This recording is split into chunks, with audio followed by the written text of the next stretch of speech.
Sir, భారత సైన్యంలో ఇప్పుడు ఒక కొత్త యూనిఫామ్‌ని ప్రవేశపెట్టడం జరిగింది. అసలు దీని వెనక గల ముఖ్య ఉద్దేశ్యం ఏంటి సార్?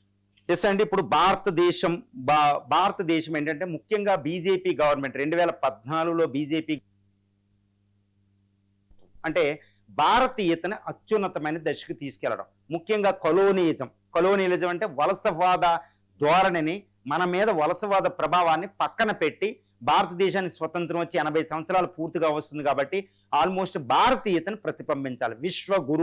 భారతదేశం విశ్వ గురువు అవ్వాలంటే ఇంకా 250 సంవత్సరాలు పరిపాలించిన మనల్ని దోసుకున్న బ్రిటిషోడు ప్రభావం ఏంటి అనేది అనమాట. ఇప్పుడు భారత ఆర్మీలో దీంట్లో భాగంగానే భారత ఆర్మీలో ఏంటంటే ఒక అద్భుతమైన డ్రెస్ని ప్రవేశపెట్టడం జరిగింది.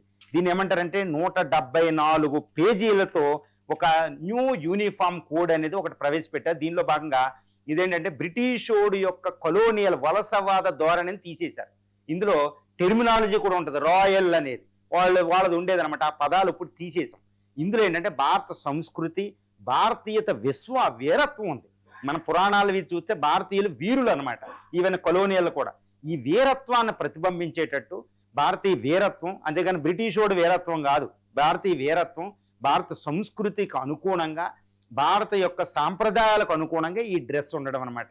దీనిలో భాగంగా ఇప్పుడు వరకు ఏంటంటే బండి జాకెట్ లాగా వాళ్ళ జాకెట్లు వేసుకునేవాళ్ళు కోళ్ళ ప్రాంతాలు. ఇక్కడ ఇండియాలో అవసరం ఉండదు.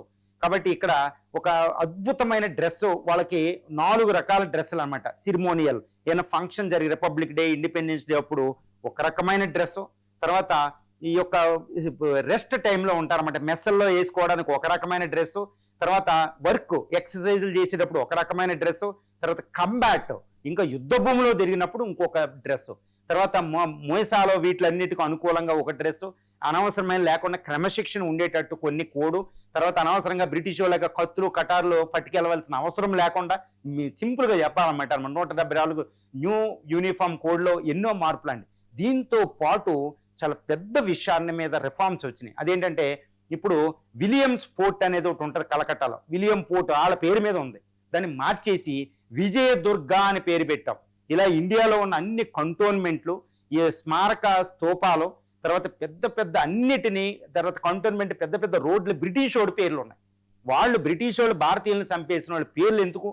తర్వాత భారత సంస్కృతికి, భారతీయులు గొప్ప వీరులకు అనుకూలంగా, తర్వాత పరమవీర చక్ర పొందిన వాళ్ళకి, పాకిస్తాన్ చైనాలతో యుద్ధాల్లో వీరులుగా ప్రాణం మాట్టేయడం, వీర మరణం పొందిన వాళ్ళ పేర్లు అన్ని పెట్టి మొత్తం భారతీయ మయం చేసామన్నమాట. ఇండియా అనేది వరల్డ్స్లో 3rd నుంచి 4th లార్జెస్ట్ మిలిటరీ పవర్.